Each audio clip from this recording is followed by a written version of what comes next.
ठीक है। हाँ चाचा, राम मंदिर की जब उद्घाटन हुआ बड़ा शोर मचाया बीजेपी ने, लेकिन अब बनने से पहले चूने भी लगा, तो कैसे देख रहे हैं आप? देखिए, मोदी का दूसरा नाम है भ्रष्टाचार, मोदी का दूसरा नाम है व्यभिचारी, मोदी का दूसरा नाम है आतंकवादी हमले, मोदी का दूसरा नाम है धर्म के नाम पर लोगों में नफरत का व्यापार करना। इनको न हिंदुओं से कुछ लेना है देना है, न जो है मुसलमानों से, न अल्पसंख्यकों से, और ना ही लेकिन राम मंदिर से लेना देना है मोदी देखिए, जी राम मंदिर से अगर लेना देना होता तो इन्होंने नीट के पेपर में लगभग 30,000 करोड़ का घोटाला किया है।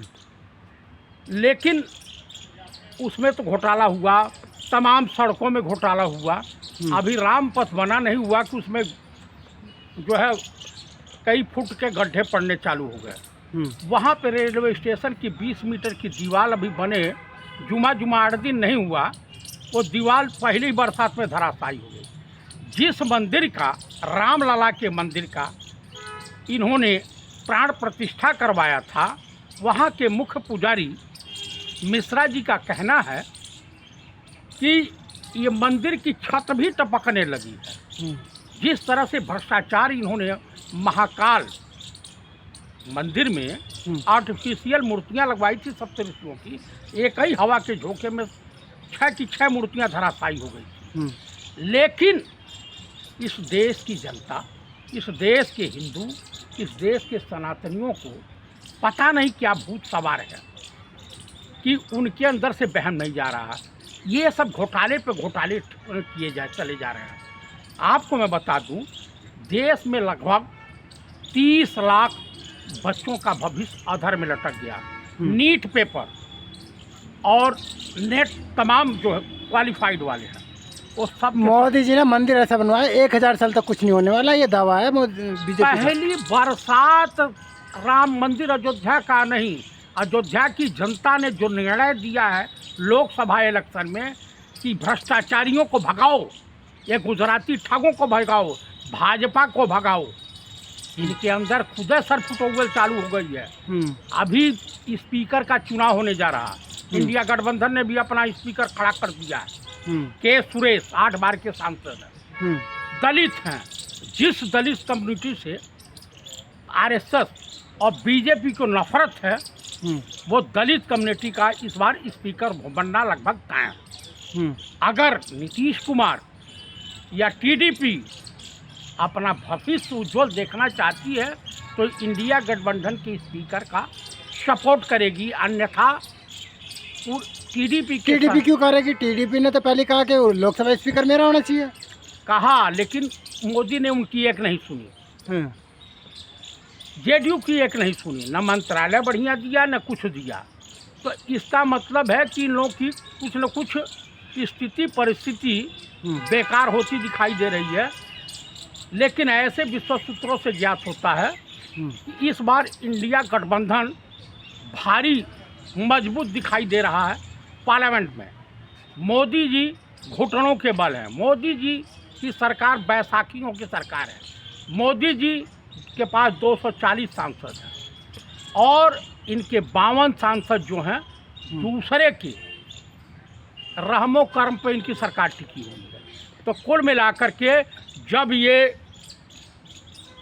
रेपिस्टों का साथ दे सकते हैं, जब ये ट्रेन दुर्घटना के मंत्री को बचा सकते हैं, वैष्णव वैभव को, वह ये सब सर रहा, ये जिसके साथ रहे हैं उसी का शोषण किए हैं। नवीन पटनायक ने अपने राज्यसभा के तमाम सांसदों को कहा कि इस बार इंडिया गठबंधन के साथ आपको साथ देना है, इंडिया गठबंधन का सहयोग करना है और एनडीए सरकार के खिलाफ आपको हर मोर्चे पे, क्योंकि ये दगाबाज धोखेबाज ये किसी का नहीं है। नरेंद्र मोदी जी ने कहा है देश की जनता ने बीजेपी के कार्यों और नीतियों पर मोहर लगाई है तीसरी बार लाकर।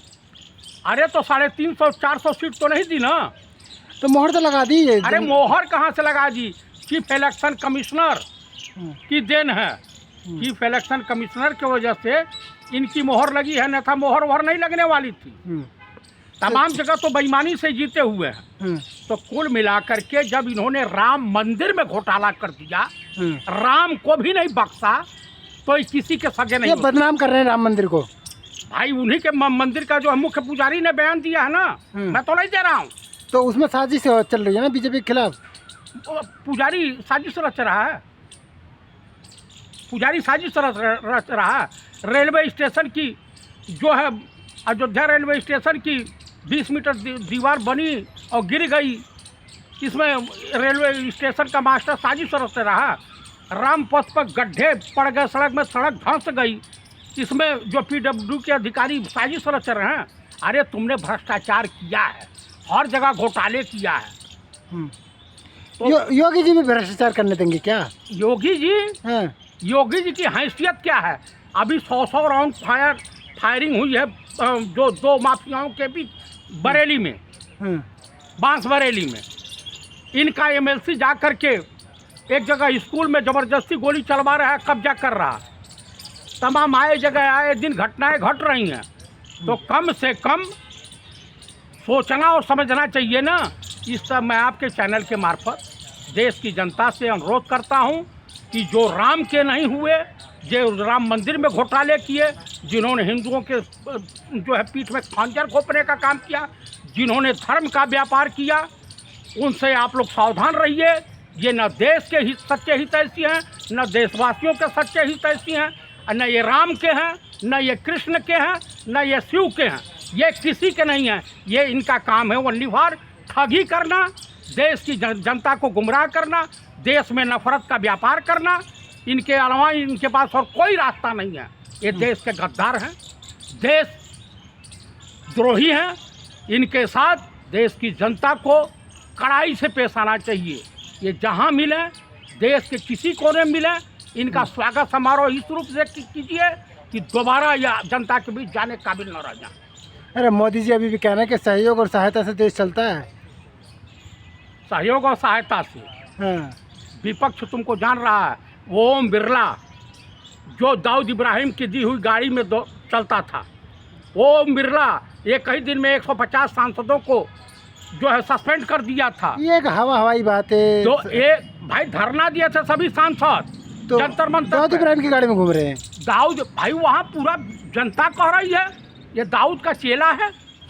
कर रहे? हाँ, हवा में तीर मार रहे हैं। मैं हवा में नहीं तीर मार रहा हूँ। लोकसभा इलेक्शन के दौरान वहाँ सभी लोग बयानबाजी कर रहे थे, मैं गया था।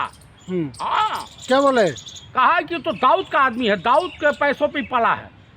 हाँ, बीजेपी में वो भी दाऊद के आदमी मिल जाएंगे। और क्या, काहे नहीं मिलेंगे, काहे नहीं मिलेंगे? आप बताइए, सुभाष ठाकुर बीजेपी के आदमी थे ना। आज सुभाष ठाकुर को संरक्षण किसने दिया था जे हत्याकांड के बाद? जो है उसमें गए थे, ये ब्रजभूषण भी जेल गए थे ना उसी चक्कर में। तो बीजेपी के नहीं है, राजा हरिचंद्र की छठी औलाद हैं। आप मुझे बता दीजिए, इन्हीं के पार्टी में दिनेश सिंघवा है जो रायबरेली से चुनाव लड़ा था। भूमाफिया है, अपने गांव के ही तमाम लोगों की ज़मीन कब्जा कर लिया है। इन्हीं का MLC एक द्विवेदी है, जा कर के स्कूल कब्जा कर रहा है, गोली चलवा रहा है। आप बताइए कि आए दिन कितने पुल गिर रहे हैं? आप मुझे बताइए। अभी 6 महीना पहले इन्होंने अटल सेतु का उद्घाटन किया, नरेंद्र मोदी ने। वो पुल में दरार आ गई, तो इसका मतलब भ्रष्टाचार हर जगह है, व्याप्त है। आई भ्रष्टाचारियों के साथ हैं, ये व्यभिचारियों के साथ हैं, ये बलात्कारियों के साथ हैं, ये देशद्रोहियों के साथ हैं, ये चाइनीज एजेंट हैं। कुल मिलाकर के आप बताइए कि कल नितिन गडकरी जब शपथ लेने गए तो विपक्ष बड़ा जोरदार ढंग से स्वागत किया, और ये लोग गए तो विपक्ष ने कटाक्ष किया। संविधान लेके की बुक लेके सदन के अंदर संविधान की रक्षा के लिए विपक्ष वचनबद्ध है। तो संविधान और लोकतंत्र को बचाने की लड़ाई लड़ रहे हैं पंडित राहुल गांधी।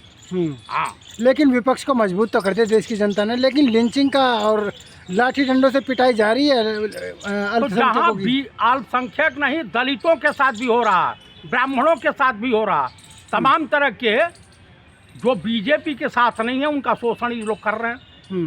लेकिन कब तक पुलिसिया दम पे काम लेकिन होगा? इंडिया गठबंधन के नेता तो चुप है ना, जिसने इंडिया मजबूत किया। गठबंधन के नेता अब इसके बाद इनको नाको चने चबवाने पे उतारू होगा।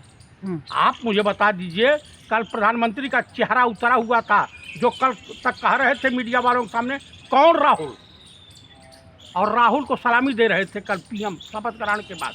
हम्म। तो औकात में तो आ गए ना। लेकिन यूपी में तो मुस्लिमों की हत्या होती हैं, लेकिन वहाँ पर दलितों ने और मुस्लिमों ने इंडिया गठबंधन को बहुत मजबूती दी है, नहीं, लेकिन दिया अब है। आवाज उठाने वाला कोई नहीं, नहीं। आवाज़ डेली उठती है, कहने उठती है, हर जगह की आवाज़ उठती है। हमारे प्रवक्ता उठाते हैं, हमारे नेता उठाते हैं, इंडिया गठबंधन के लोग उठाते हैं, उठाते जरूर है, हम्म।